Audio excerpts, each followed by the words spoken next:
Todos têm acesso à tela nesse momento? Sim. Sim. Ok, então vamos dar início. Bom, tá. Podemos iniciar? Podemos, só vou apresentá-lo aos alunos, né? O professor Renata Costa Franco Baldan já é não vou falar antigo, né? Mas já é um frequente colaborador do Programa de Assistência Odontológica Paciente de Transplante. Várias vezes já veio compartilhar, né, o seu conhecimento sobre transplante. Ele é coordenador, né, da Comissão de Odontologia da ABTO, né, da Associação Brasileira de Transplante Odontológico, super atuante, super entusiasmado com aquilo que faz, super sério. E, então, eu acho que a gente tem muito, né, a aproveitar dos ensinamentos que ele tem para passar para a gente. Então, passo a tela já agradecendo, né, como já o fiz, de acordo com a lenda, né, do PAOPT, já recebeu o mimo da professora Elisa, todo mundo que vem ajudar o nosso programa recebe um mimo carinhosamente preparado, e não é por causa da pandemia que eu estou fazendo isso, você bem sabe, né, Renato? Sim, então, fique à vontade, né? Então, vamos aproveitar. Muito obrigada pela sua participação aqui com a gente, tá? Eu que agradeço. Bom, eu gostaria de hoje falar com vocês a respeito de transplante de órgãos. E, em especial, nós vamos fazer uma trajetória em que nós poderemos identificar cada uma dessas etapas que vocês observam na tela, né? Começando pela parte superior desse ciclo, vamos entender como é feito o diagnóstico para se chegar até a morte encefálica. Depois, o referenciamento, que é a indicação deste paciente, a abordagem familiar necessária para que exista a doação do órgão. Depois, quais são os exames laboratoriais executados para garantir que esse transplante seja um transplante de sucesso, seguido da notificação. Essa notificação vai para uma central, que é o Sistema Nacional de Transplantes. Essa notificação é gerada e direcionada ao centro de captação de órgãos e tecidos. Esses tecidos são captados, transportados e efetivamente o transplante acontecerá.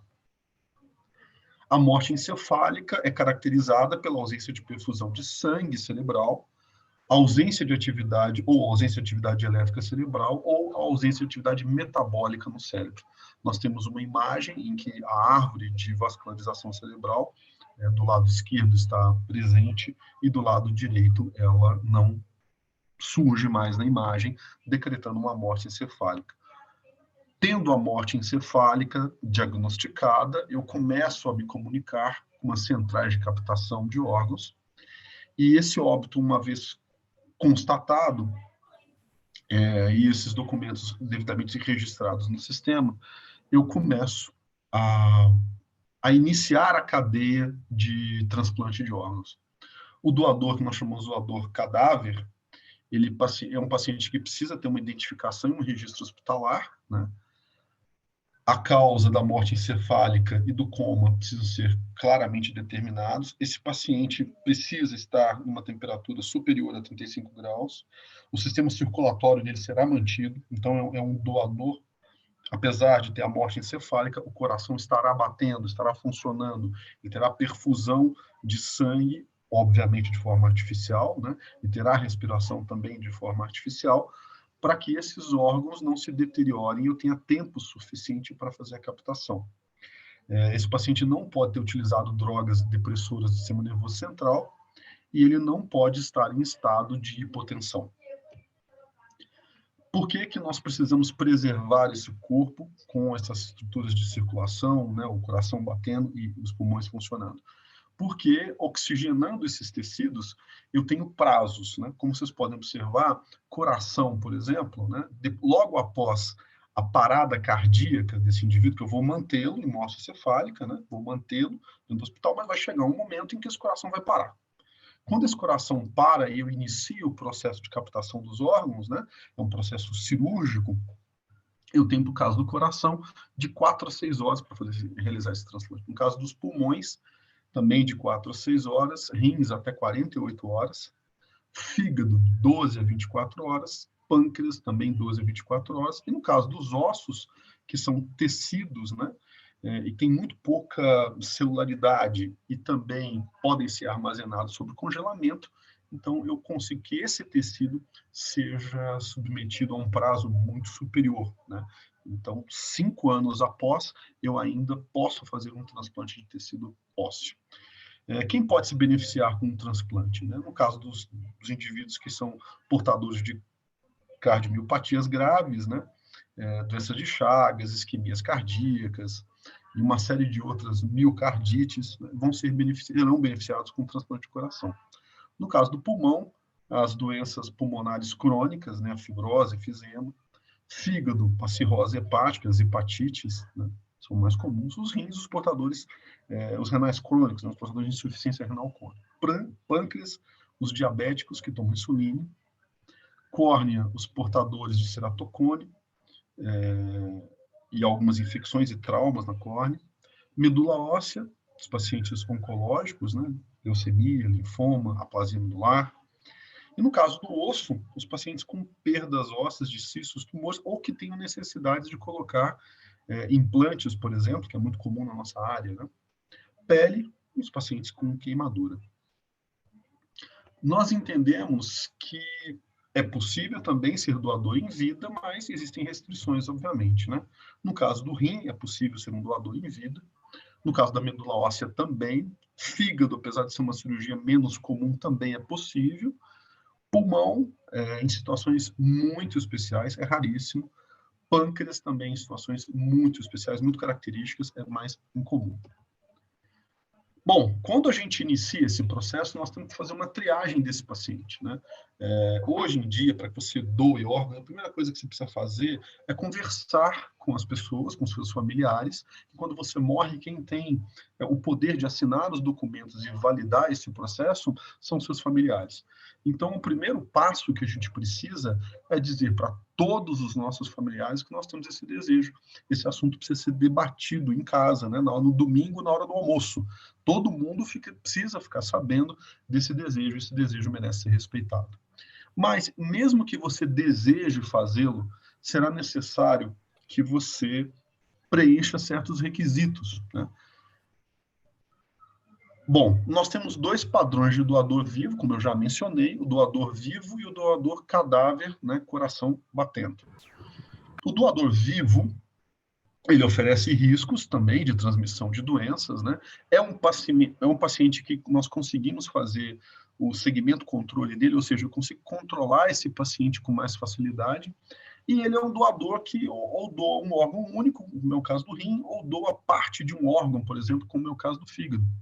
Já o doador cadáver, né, ele é um doador que o segmento controle dele é um pouco mais restritivo. Eu consigo retirar dele amostras de tecido e sangue e ir controlando. Num futuro, caso exista alguma dúvida, alguma suspeita de transmissão de alguma doença, de alguma patologia, eu vou lá e confiro, refazendo exames, por exemplo, e checando isso. E ele normalmente é um doador múltiplo, né? O doador cadáver ele vai doar pele, rins, fígado, pulmão, tecido, pâncreas. Ele tem uma capacidade, né, maior de salvar outras vidas. O sistema de transplante no Brasil, ele é regido pelo Sistema Nacional de Transplantes, e nós temos centrais de notificação e capacitação e distribuição de órgãos, que são as agências de CN-CDO. E nós temos também, abaixo das CN-CDOs, nós temos a organização por procura de órgãos. Nós temos uma série de equipes em diferentes hospitais transplantadores no Brasil, que se aproximam das famílias, fazem a abordagem quando é decretada a morte encefálica ou quando esse paciente está caminhando, há uma suspeita de caminhar para a morte encefálica. O transplante de órgão no Brasil exige que seja feita uma anamnese do doador para saber se ele tem todos os quesitos necessários para uma doação segura. Mais tarde é feito um exame físico do doador e toda uma rotina laboratorial de exames. É lógico que essa anamnese do doador, pensando no doador cadáver, ela será feita dirigida aos familiares que o conhecem, porque tem uma série, né, de questionamentos que não poderão ser feitos, porque ele naturalmente já estará em uma situação de não comunicação, numa UTI, já com morte encefálica. Bom, a anamnese é feita questionando a ingestão de drogas ilícitas. Nos últimos 12 meses, o indivíduo não pode ter ingerido drogas, não pode ter um histórico de prática sexual promíscua, ele não pode ter passado, né, por sistemas de transfusão e hemodiálise nos últimos 6 meses, ele precisa não ter no corpo, né, recentes tatuagens e tratamentos de acupuntura, não pode ter nenhum histórico de neoplasia maligna, né, diagnosticada recentemente, radioterapia ou quimioterapia, ou ser um portador, né, do HIV ou ter desenvolvido a síndrome de deficiência imunológica.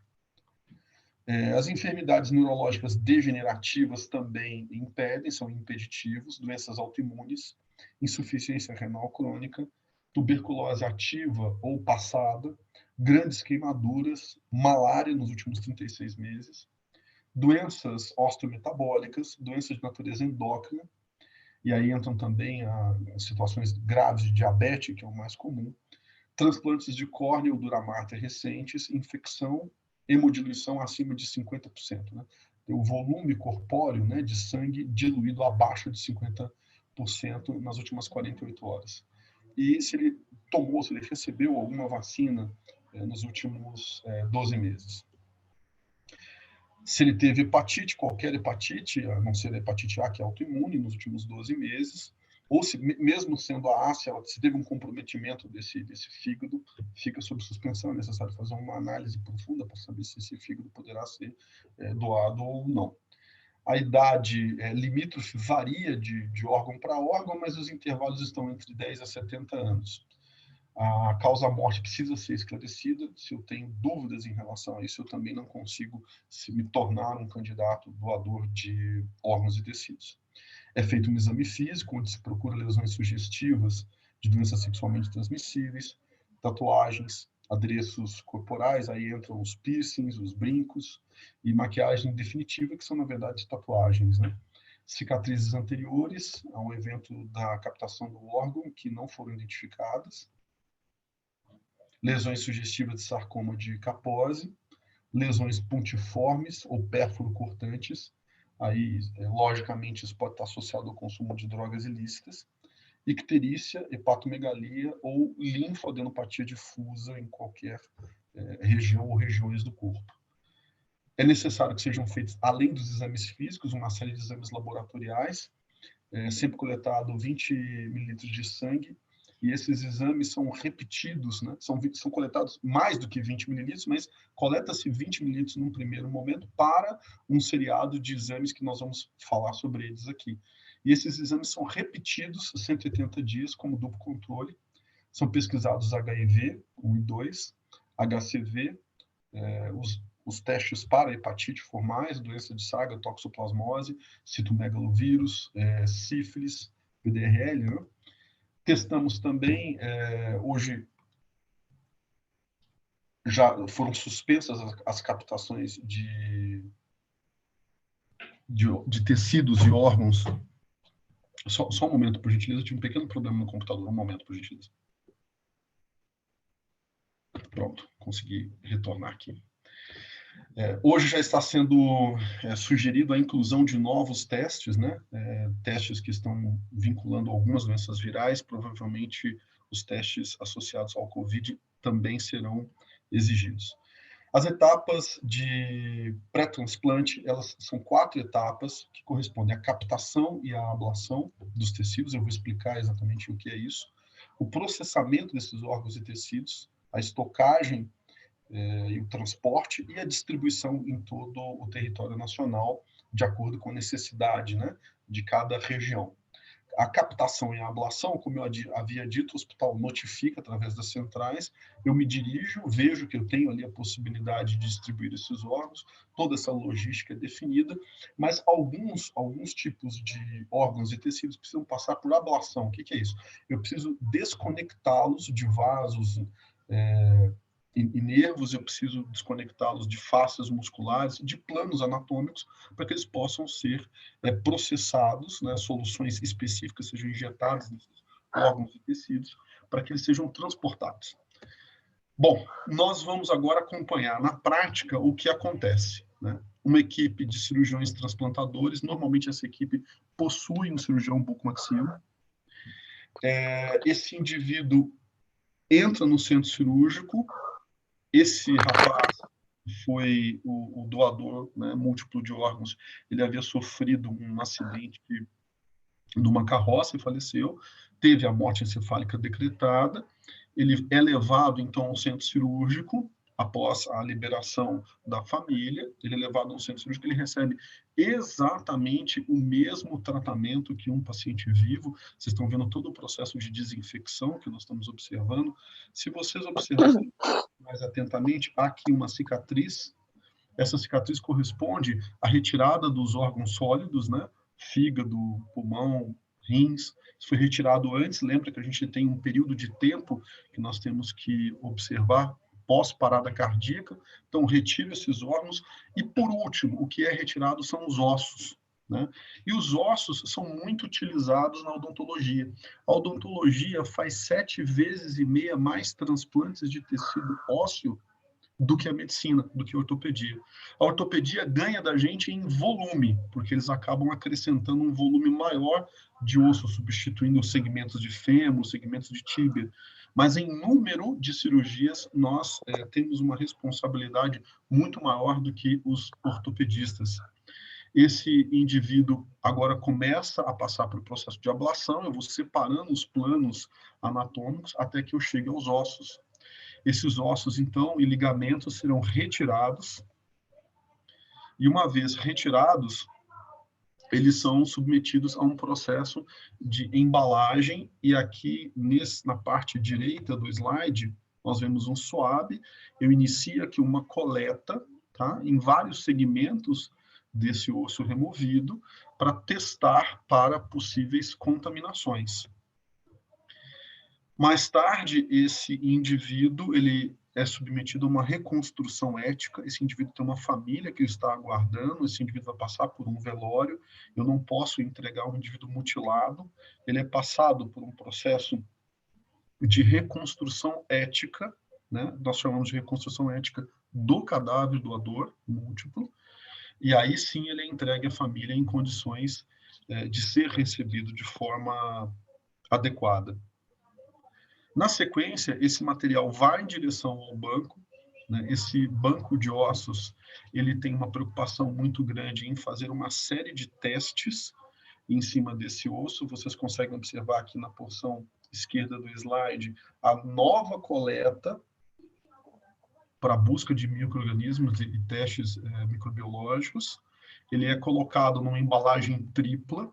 Existe um controle da temperatura em todo o processo, não é só contaminação, e também a questão da temperatura. Todo esse material ele é colocado dentro de freezers a uma temperatura de menos 85 graus Celsius, e ele permanece em período de quarentena aqui até que a gente termine toda a bateria de exames e refaça todos os exames, né? Eu termino e refaço 180 dias depois todos os exames. Esse material, após mantido, ele vai para uma anticâmara de sala limpa, onde ele começa a ser processado após esses 180 dias, num regime de biossegurança que supera em dezenas de vezes as exigências para um implante dentário, por exemplo. Nessa capela de fluxo laminar, né, ela mantém aí uma limpeza desse ar. Os filtros de ar dessa capela são trocados com precisão e rigor, dando a essa sala realmente a seguridade necessária para prosseguir o processo. Nessas salas, o osso ele é devidamente registrado, ele passa por uma série de banhos para que se retire toda a parte de contaminação de tendões, de periósteo, de células remanescentes, e ele é também preparado com soluções antimicrobianas para que não cresça absolutamente nada nesse osso. Vocês podem ver que um osso anatomicamente natural ele não é assim, né? Ele não tem essa textura, ele não tem esse aspecto, né, na sua superfície. Isso acontece em função, né, de ser submetido a uma série de banhos, a uma série de protocolos para se remover células e remover as proteínas que estão nessa superfície, né? Esse osso, mais tarde, ele é seccionado em frações e é colocado em embalagens triplas. Ele volta para o acondicionamento, né? Ele permanece aí registrado com todas as informações do paciente, do lote. Mais tarde, ele vai ser encaminhado para um controle interno. E quando houver a solicitação do cirurgião dentista, esse cirurgião dentista vai até uma central de notificação. Quando ele solicita, o dentista credenciado ao Sistema Nacional de Transplante. Quais os dentistas que podem se credenciar? Cirurgiões maxilofaciais, periodontistas e implantodontistas. Feita a solicitação, ela é enviada por meio do correio, né? Por isso nós temos que ficar muito atento aos prazos, né? Inclusive feriados locais, tomar muito cuidado com isso, que é enviado pelo correio, em embalagens termorresistentes, e dentro dessas embalagens possuem bolsas, né, com uma espécie de gel térmico que vai mantendo essa temperatura até que chegue ao seu consultório e você consiga, ou clínica ou universidade, e você consiga colocá-lo dentro de um freezer e preferencialmente mantê-lo sobre congelamento até a cirurgia que você agendou. Como eu disse, o transporte ele é feito em todo o território nacional, né? Pode ser feito via aérea, terrestre. No caso de córneas e ossos, são os únicos que vão pelo correio, né? O prazo de entrega é um prazo de até 48 horas, então até no máximo 48 horas ele tem que estar dentro de um freezer, né, para aguardar a data cirúrgica. Melhor ainda se puder conciliar a chegada do material com a cirurgia no mesmo dia. Nós disponibilizamos hoje no Brasil 2 tipos de osso de origem humana, é o osso leofilizado irradiado e o osso fresco congelado, em frações, em amostras que são compatíveis com as necessidades da odontologia.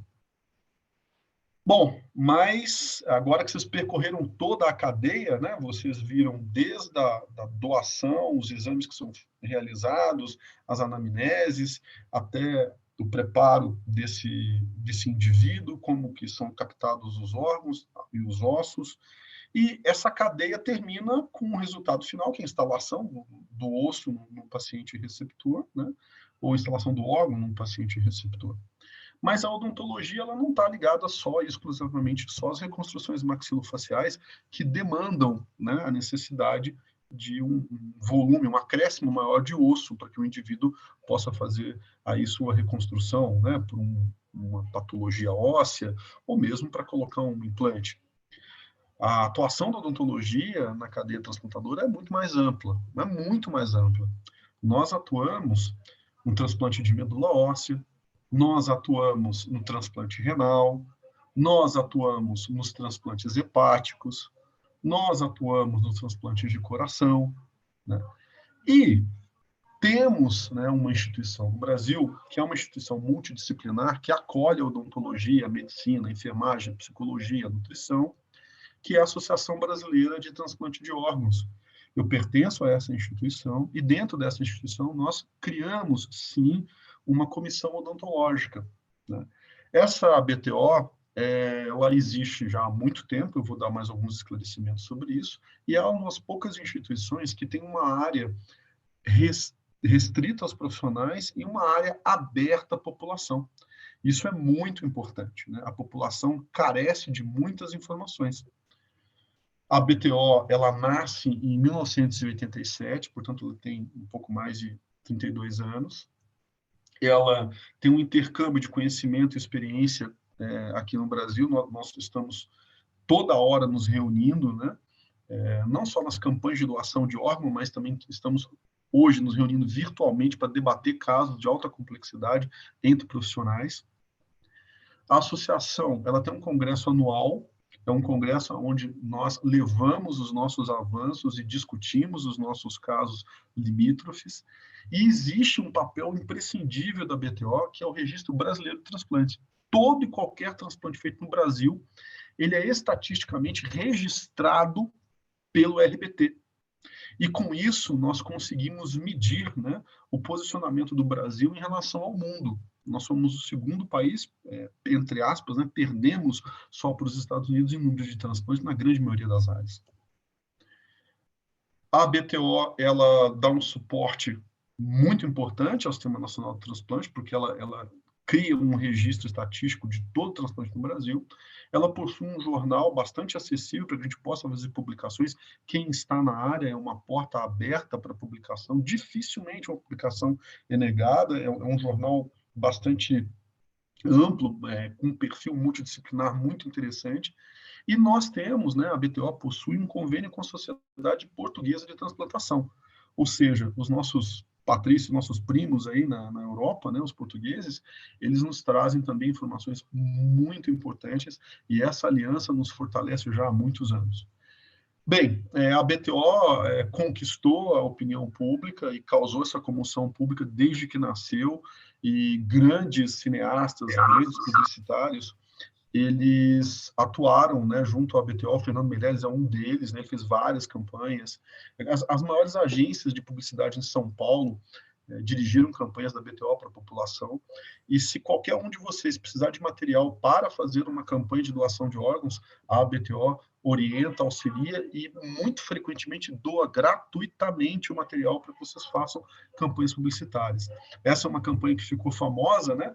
A gente está acostumado a ver esses dizeres aí pela cidade, né? Normalmente é uma baiana que faz um trabalho que consegue trazer de volta a pessoa amada, né? E eles fizeram essa campanha em São Paulo, lançaram milhares de cartazes pela cidade inteira, e, na verdade, quem chegava perto e lia esses dizeres, né, trazemos a pessoa amada de volta, mas dependemos de você, seja um doador de órgãos. Essa campanha ficou muito conhecida, muito famosa, e foi uma boa sacada da BTO. Então, a BTO também faz programas de rádio, a BTO também associa o bom desempenho da doação de órgãos, quer dizer, quando a gente bate um recorde, quando a gente avança no número de doações por 100 mil habitantes, ela vai lá e faz questão de informar a população. E, como eu falei para vocês, esse é o Registro Brasileiro de Transplante, ele está acessível a qualquer um, é só entrar no site e poder observar para a gente ter uma ideia do que está acontecendo, né, com os números de transplante no Brasil.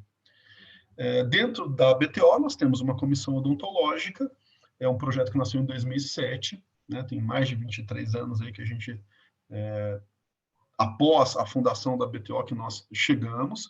Esse caminho foi construído com dentistas sérios. A UFMG foi pioneira nisso, ela entrou também com a gente na comissão e ela entrou fazendo diferença. Nós temos alunos que estão conosco hoje, alunos da graduação, que estão nos apoiando e que eu acredito que num futuro próximo já rendem, mas vão render frutos ainda melhores, né? Poucas ligas acadêmicas, né, se interessam pelo tema. O FMG tem pioneirismo nisso, então a gente acredita que num futuro próximo esses alunos, né, quem sabe numa pós-graduação, quem sabe daqui a algum tempo esses alunos não vão estar ocupando o cargo de coordenação dentro da BTO. Ao todo hoje são 10 profissionais. Nós damos apoio a grupo de apoio a transplantados, né? Existem pessoas que ligam para a BTO pedindo ajuda, né? Existem profissionais e pacientes que perguntam uma série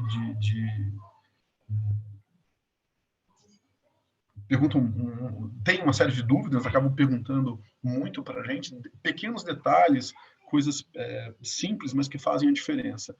A participação da comissão odontológica nos congressos é fundamental, tanto aqui no Brasil quanto em Portugal.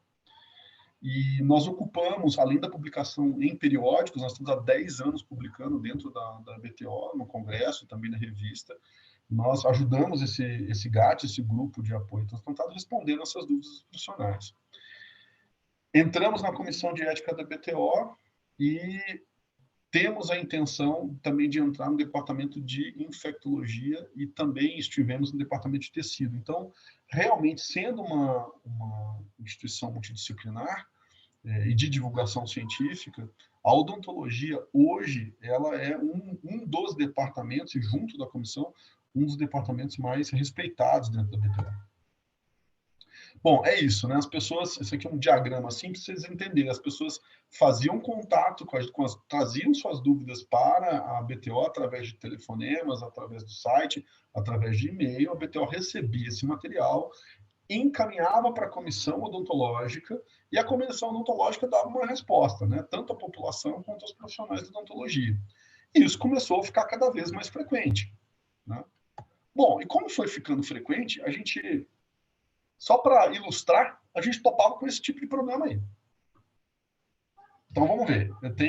Imaginem, um homem de 55 anos, portador de diabetes mellitus, hipertenso, doente renal crônico, realizando hemodiálise há 4 anos.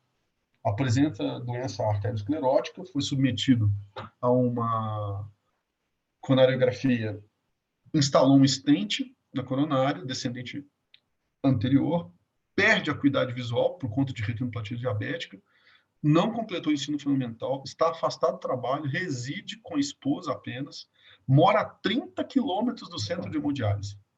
Há 1 ano ele recebeu um enxerto renal de doador falecido, desenvolveu uma infecção urinária, uma infecção por citomegalovírus, candidíase oral e um episódio de rejeição do órgão tratado com corticoide.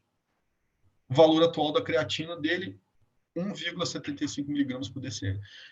Aparecem essas dúvidas lá na BTO. Um dentista manda exatamente esse quadro e fala, meu Deus, o que eu faço? Né?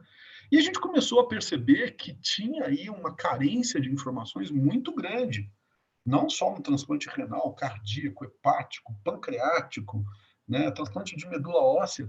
Muitos dentistas que nem eram especialistas estavam desesperados. Eles mandavam essas dúvidas para a gente, e quando nós respondíamos, eles ficavam muito agradecidos e cada vez mais curiosos, né? Como obter mais informação.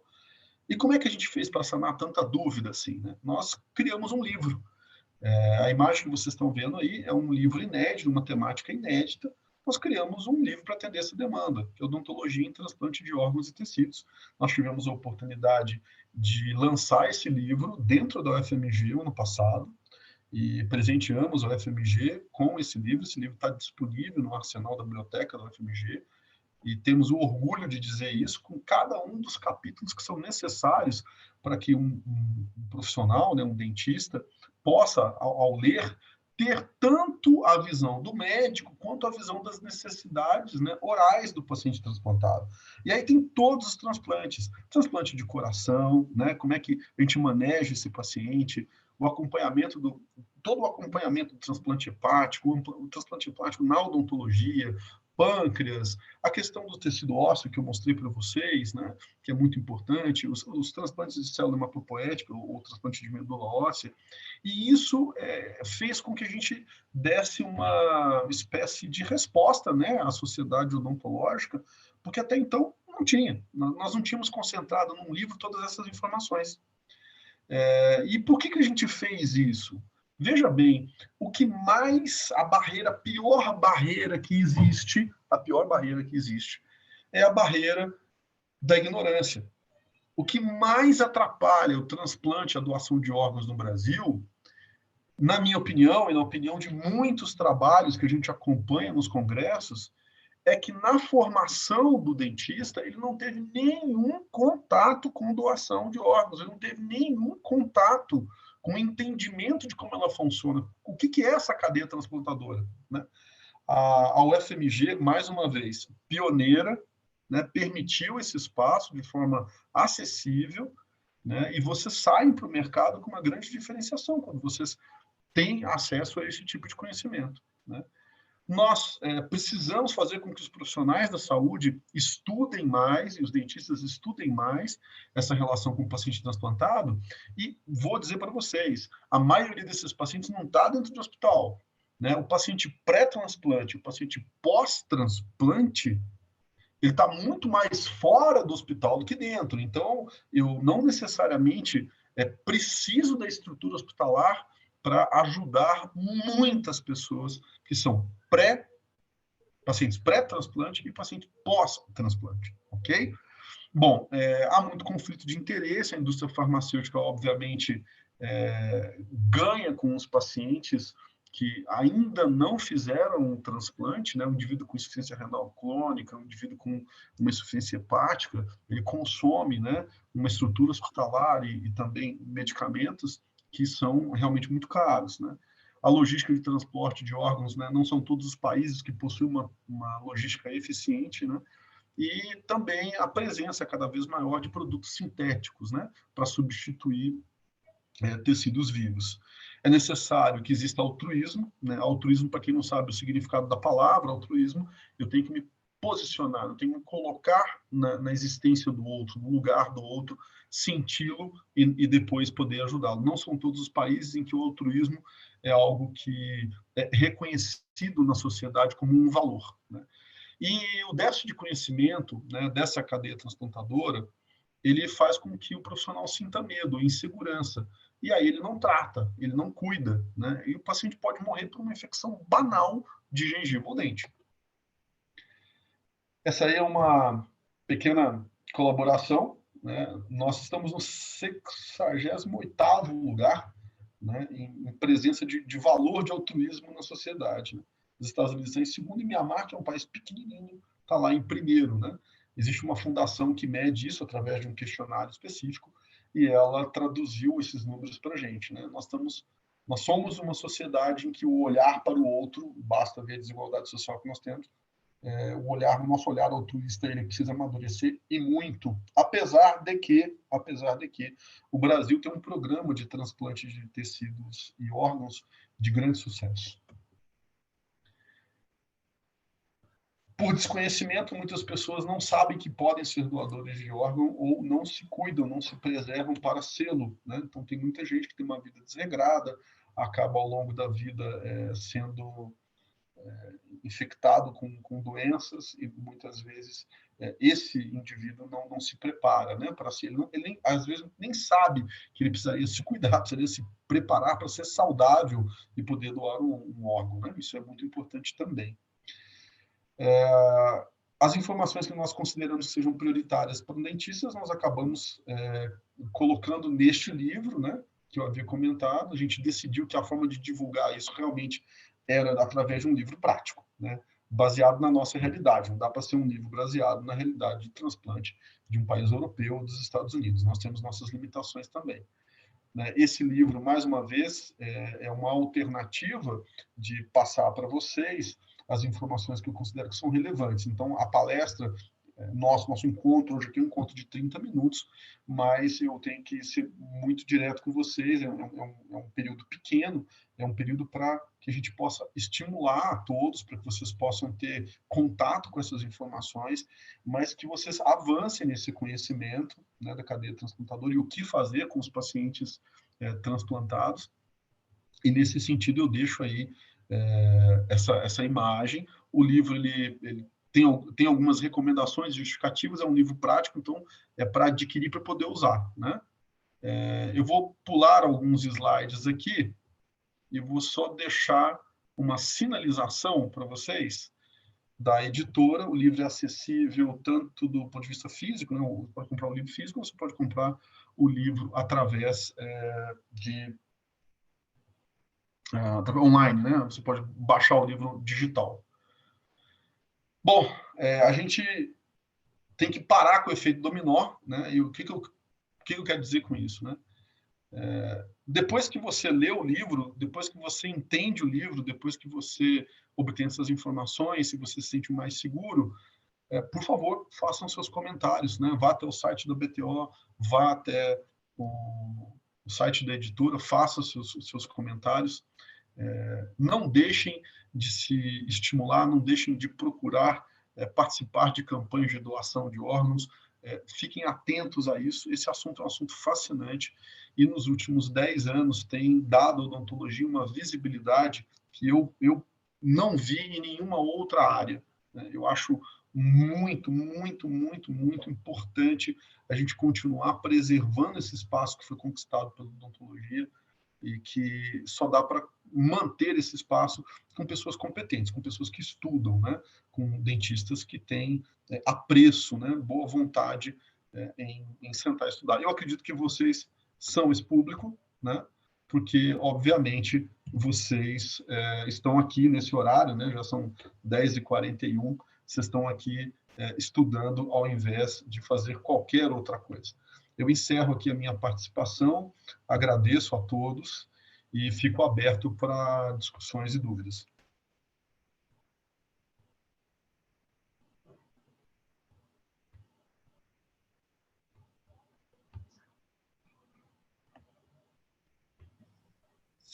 Bom, muito obrigada, Renato. E gostaria de saber se alguém quer fazer alguma pergunta sobre essa questão, né, sobre todos os pontos que ele levantou, sobre essa importância, né, da participação tanto da odontologia e quanto a gente vai tendo ideia, na medida que vai ouvindo as pessoas, né, principalmente convidados de fora, né, do nosso grupo, só que vêm aqui e demonstram claramente o quanto que é importante a nossa atuação, né, junto a essa área do cuidado com a saúde, e quanto é importante a gente quer se diferenciar como profissional, se aprofundar em conhecer coisas, né, que nos habilitem a ampliar o nosso leque de possibilidades de ser um bom dentista, né, de ser um bom profissional na área de saúde. Então, quem quer fazer alguma pergunta para o Renato? Renato, você não quer aparecer? Você vai ficar sempre na sombra? Eu hoje não vou aparecer por um motivo técnico. Eu consegui, não vou dizer estragar, não. Eu consegui invalidar a minha câmera. Eu fui fazer uma tentativa aqui de limpar a câmera, né? E eu acabei passando um material abrasivo. Se eu for aparecer, eu vou aparecer com uma nuvem na minha frente, vocês não vão me ver, né? Me Tá perdoem, me certo. perdoem. Então, alguém quer fazer alguma pergunta? Por favor.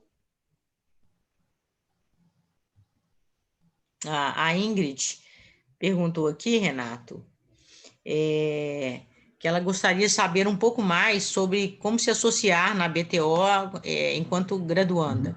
Tá. A BTO, você tem colegas seus do FMG que já estão conosco na comissão odontológica. É muito simples. Você manda um e-mail para a BTO, esse e-mail vai ser dirigido. Lá na página da BTO é simples, você entra lá na secretaria da BTO, contato da BTO, e demonstra seu interesse de participar da BTO. A secretaria vai providenciar essa comunicação com a nossa comissão odontológica e você vai poder fazer sua inscrição normalmente. Existe uma anuidade, é uma anuidade muito acessível, né? Eu acho que ela é mais barata que a inscrição no nosso conselho. E você tem, hoje em dia, você tem uma série de benefícios estando lá dentro, que vão desde programas de educação continuada gratuitos, né? E até mesmo o acesso a informações de palestras, congressos, cursos, você tem desconto nos congressos da BTO. Enfim, é simples. Você entra, manda um e-mail para a secretaria e eles vão te orientar para que você seja membro da BTO.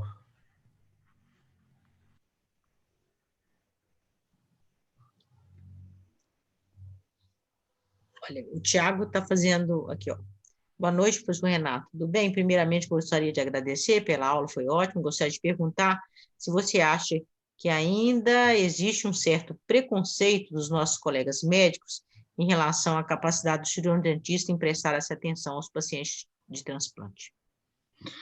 Olha, eu acho que a palavra preconceito ela é mal utilizada, mas não que você a utilizou de forma incorreta, tá? Porque você colocou entre aspas, isso já ajuda, me dá um espaço para a gente falar um pouco sobre isso. Preconceito é uma coisa importantíssima, porque está dizendo que você está fazendo um caminho anterior ao conceito, né? Então, antes de conceituar as coisas, você está se esforçando, você está tentando encontrar o conceito de algo, ok? Quem não tem preconceito normalmente fica parado na ignorância, e esse é o problema, né? A maioria dos médicos, eles não têm preconceito da odontologia, eles têm ignorância, eles não conhecem o nosso papel. Eles não chegam na fase de preconceito, em que você vai estudar se aquilo ali tem correspondência com a realidade, né? Se o dentista realmente traz resultado tanto para o paciente quanto para a estrutura do hospital. E lembrando, na maioria das vezes, o seu contato com o paciente independe da estrutura hospitalar e muitas vezes independe presencialmente de um médico, né? Os médicos, à medida em que você vai salvando pacientes, você vai conseguir atenção de todos os médicos? Não. Você vai conseguir reconhecimento de todos os médicos? Não. De quais médicos você vai estabelecer uma relação profissional? Você vai estabelecer com aqueles que viram você tirar um paciente de uma situação de perda de transplante, porque você foi lá e identificou um foco oral de infecção dentária, eliminou esse foco e salvou, né, literalmente, você salvou a vida do paciente e você, com isso, vai ser respeitado. Eu quero que fique bem claro que nós, na nossa trajetória como dentistas, eu sempre fui convidado para entrar em hospital. Eu nunca pedi para entrar. Eu sempre fui convidado pelo médico. Olha, estou com um paciente de transplante de medula óssea, está internado comigo, que está no 15º dia pós-transplante, deu uma ziquezira aqui, eu estou achando que o problema é boca. Dá uma olhada. Dá uma olhada. Eu vou lá, observo, vejo que é necessário, elimino o foco, controlo o foco, e junto a gente vai caminhando. Salva o paciente. Normalmente, quando você atua dessa forma e se aproxima da família do paciente, se aproxima da equipe com dados e fatos e mostra resultado, ele vai te respeitar. Se ele vai gostar de você ou não, eu não sei, né? Eu costumo dizer o seguinte, eu brinco muito com os alunos, se tivesse aula presencial, era agora que eu virava para vocês e falava assim, quem de vocês acha que eu sou um cara bonito? Né? Aí depois a segunda pergunta é, quem de vocês gosta de mim? Né? Aí a terceira pergunta eu falo assim, olha, a terceira pergunta não, a conclusão que eu chego é, algumas pessoas gostam de mim, algumas pessoas não me acham bonito. Mas o que me importa é quem é que respeita meu trabalho, porque o conhece. Né? Então, à medida em que você vai trabalhando com os médicos, à medida em que você vai mostrando isso, e não é só médico, não, tá? É médico, é enfermeiro, é familiar, né? Que estão presentes à rotina do transplantado. Se você conquista essas pessoas com eficiência, elas vão te respeitar. Agora, se você quer afeto, carinho, mãozinha na cabeça, beijinho, cartãozinho de Natal e tal, eu acho que você tem que procurar uma outra profissão. Porque a nossa profissão, ela vive muito mais de respeito entre profissionais do que fogueira de vaidades, elogios, bombons, flores, né? Nós precisamos viver disso. O motivo da gente trazer esse livro, volto a me referenciar ao livro, que está disponível aí na UFMG, e mais uma vez, o lançamento foi feito, né? A primeira porta que se abriu para esse livro foi na UFMG. Eu quero que isso fique muito claro. Então, vocês têm aí uma universidade que abre um espaço sério para essa oportunidade. Leu o livro, estudou o livro, eu tenho certeza que vocês vão se sentir mais confortáveis de conversar com um médico, com uma enfermeira, com uma nutricionista, tá? Eu acho que eu já consegui responder a pergunta, correto? Olha, Larissa agora está te perguntando aqui, ó. Depois de chegar no consultório, esses ossos, né, para uso na odontologia, eles podem ser armazenados em freezers comuns ou o dentista deve ter um freezer com uma temperatura mais baixa, como os que são usados nos bancos de ossos? O freezer que é utilizado no banco de osso é um freezer de menos 86 graus Celsius, não há necessidade disso, né? Um congelador doméstico, ele chega, acho, no máximo a menos 10 graus. Né? O ideal seria que tivesse um congelador de 10 a menos 20. Né? Se ficasse nessa fração aí, a gente já consegue fazer. Já não eu posso armazenar com segurança. Agora, o que eu recomendo é ter um termostato, né? Termostato hoje é coisa de 25, 30 reais, você compra pela internet, instala um termostato para você ter essa garantia. Né? Eu vejo muita clínica por aí que não tem termostato. Então, ele presume que ele está alcançando. E outra coisa, tente fazer as solicitações o mais próximos da execução da cirurgia, para evitar esse tempo de acondicionamento. Quanto mais rápido eu puder realizar o procedimento, melhor. Olha, a Bruna está fazendo uma outra pergunta. Ó. O paciente com morte encefálica que tem histórico de ter tido alguma das doenças da família do herpes vírus, pode ser doador de órgão se a doença não estiver ativa? Sim, sim, isso é possível. Mais alguma pergunta, pessoal?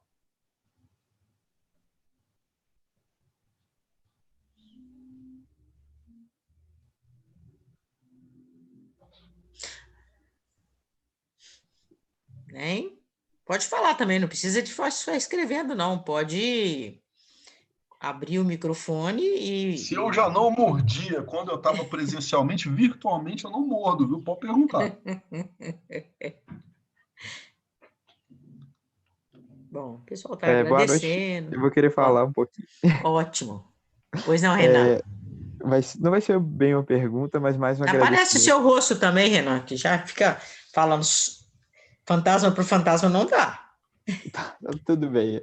Eu não tenho... O Renato já Peraí. pôs o retratinho dele aí, ó. Ó, não fui eu, não. Eu tô querendo saber quem que pôs, porque dessa foto aí, eu tô até bonito na foto. Eu não sei quem pôs, eu agradeço, viu? Não sei como tá aparecendo, mas eu liguei aqui. Enfim, Tá se parecendo, Renato. queria Obrigado. agradecer ao Renato aí pela aula, que é muito bom ter um respaldo assim da nossa área, que a gente é importante sim nessa questão de transplantes, inclusive que não só para o público comum, né, mas assim, eu tenho familiares que trabalham na área de saúde, e quando eu conto para eles que a gente tem um projeto que trabalha com atendimento a transplantados, eles sempre perguntam, tipo, como assim um dentista atendendo a um paciente de pré ou pós-transplante? E assim, pessoas, como eu falei, da área de saúde. Então, quem geral é o público comum. E eu me sinto muito inspirado nessas aulas aqui do projeto. Agradeço a você também, Maria Elisa, porque eu acho simplesmente sensacional. Muito obrigada. Muito obrigada. E acho que é essa questão que o Renato, né, abordou aí, dizendo que as pessoas não precisam gostar de você, elas precisam reconhecer que você conhece e tem condição de discutir, de ponderar, né, com elas. E a única forma que a gente tem para fazer isso, não só em relação a atendimento de paciente que tem alguma condição, algum agravo na saúde, alguma condição diferente, profissionalmente, é você estudar, é você se interessar por aquilo que você está fazendo, é não ficar sendo repetidor de procedimento sem pensar, sem analisar, sem procurar leitura, né? E isso é que te distingue, entendeu? Não adianta você ter um diploma de Harvard se você nunca mais vai estudar, né? Se você acha que só isso te garante, né, acesso e sucesso. Então, essa questão de você estar sempre ativo, interessado, procurando, né, se capacitar, se qualificar, é fundamental se você quer se firmar, né, como uma pessoa, um profissional sério, né, que tem toda a condição de igualdade para discutir com qualquer profissional, por mais que ele seja. E é o seguinte, não tem problema nenhum a gente não saber alguma coisa, né? A gente não sabe, a gente aprende a todo momento, a gente está aprendendo uma coisa nova, né? Até com gente que a gente imagina que nem talvez não tivesse tanto a contribuir, aquelas pessoas te ensinam uma opção de coisas, né? Então, importante é isso, é ter humildade e achar que tem possibilidade de aprendizado em qualquer momento, sabe? Isso é fundamental para quem quer ser um profissional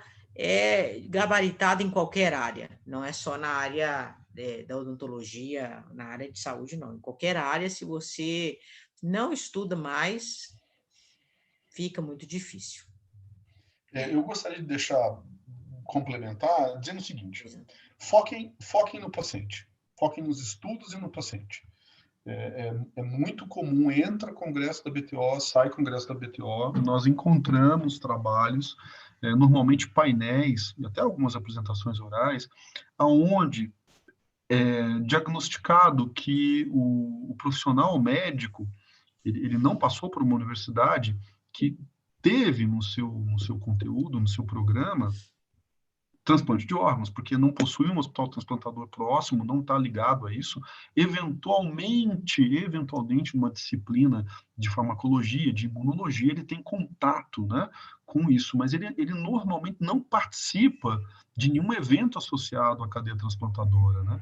Talvez em algumas disciplinas, né, de nefrologia, ele tenha contato, mas realmente o público na graduação, o público médico na graduação, ele também sofre, né? Então, muitas vezes o médico fala, pô, mas como? O dentista? É porque ele baseia a vida dele na graduação. É muito comum isso. Nós também, muitas vezes, nos espantamos com a própria odontologia. Até pouco tempo atrás, não era possível imprimir ossos. Hoje em dia, eu consigo imprimir, né? Consigo estruturar em sistemas de CAD/CAM cópias de tecido ósseo, segmentos de tecido ósseo. Daqui a pouco isso será por enquanto isso é uma realidade acadêmica, daqui a pouco isso será uma realidade comercial.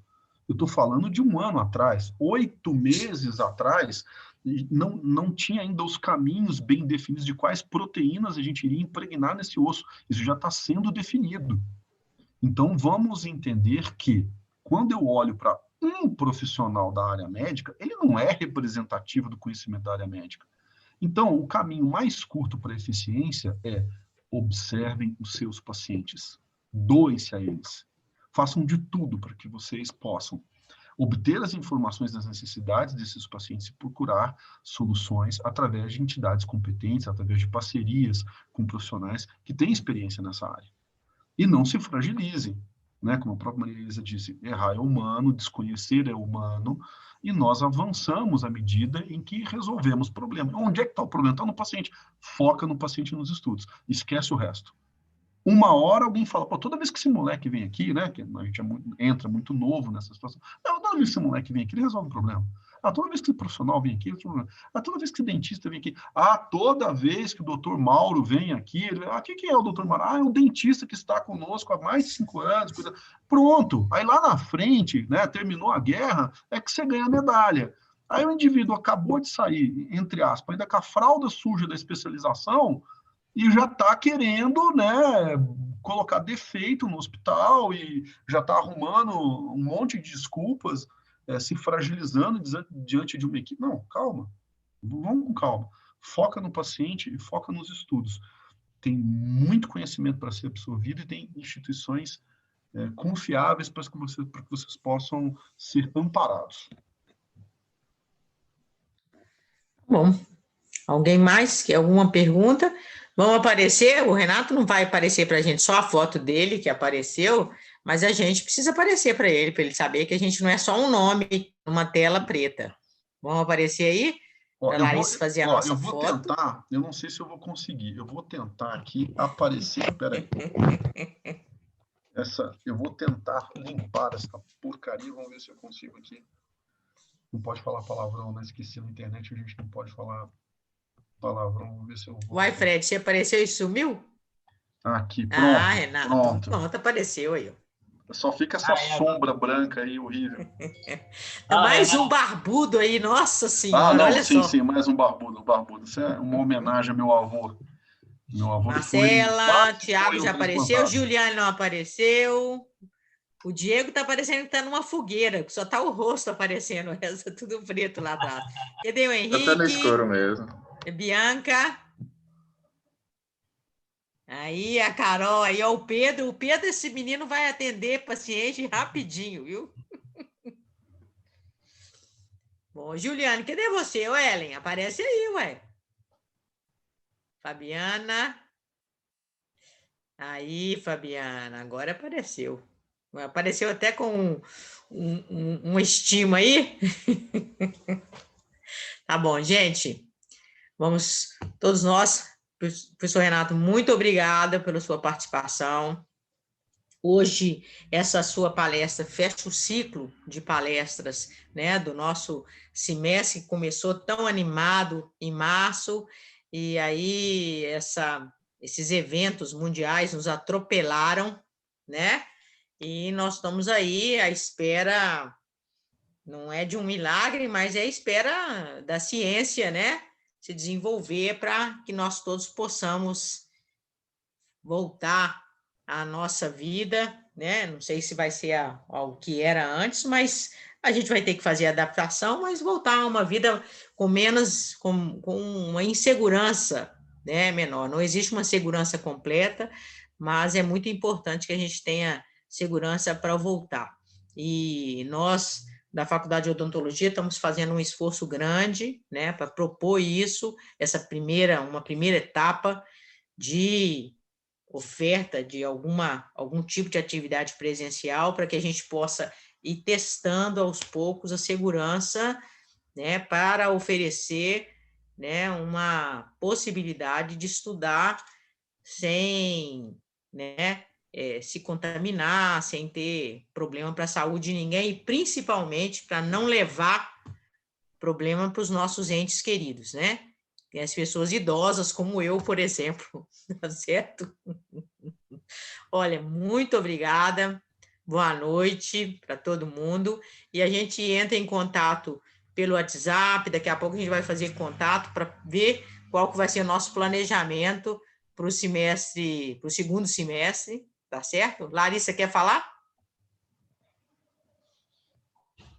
Quer falar, Larissa? Não, Você prof, levantou? não, a mãozinha é batendo palma, né?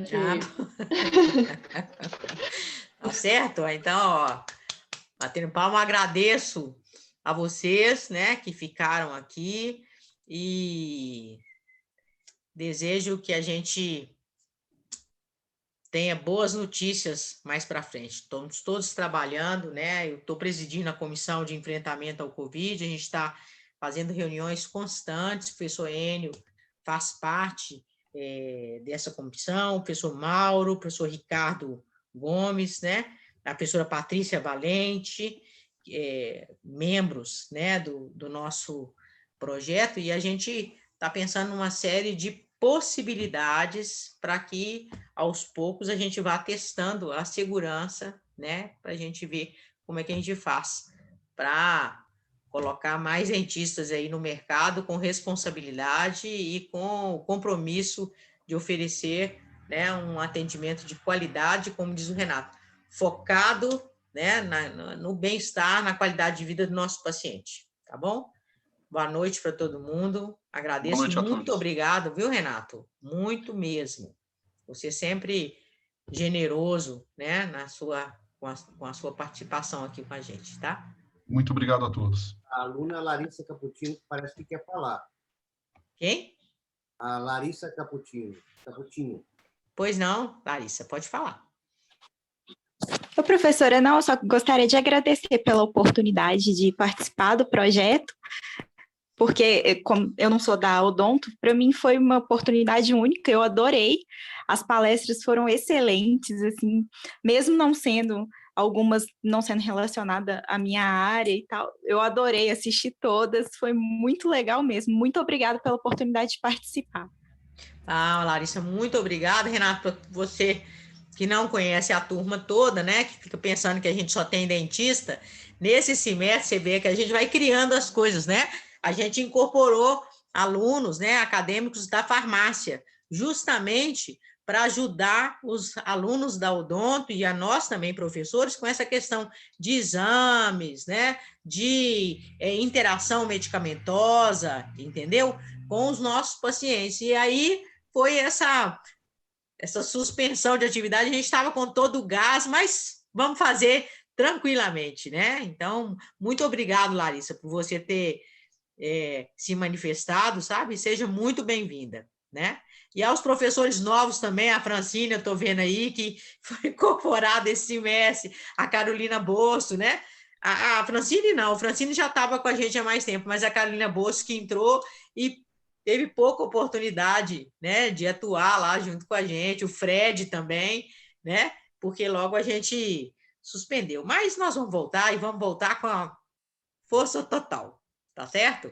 Ó, muito obrigado, boa noite para todo mundo, tá certo? Obrigado, boa noite.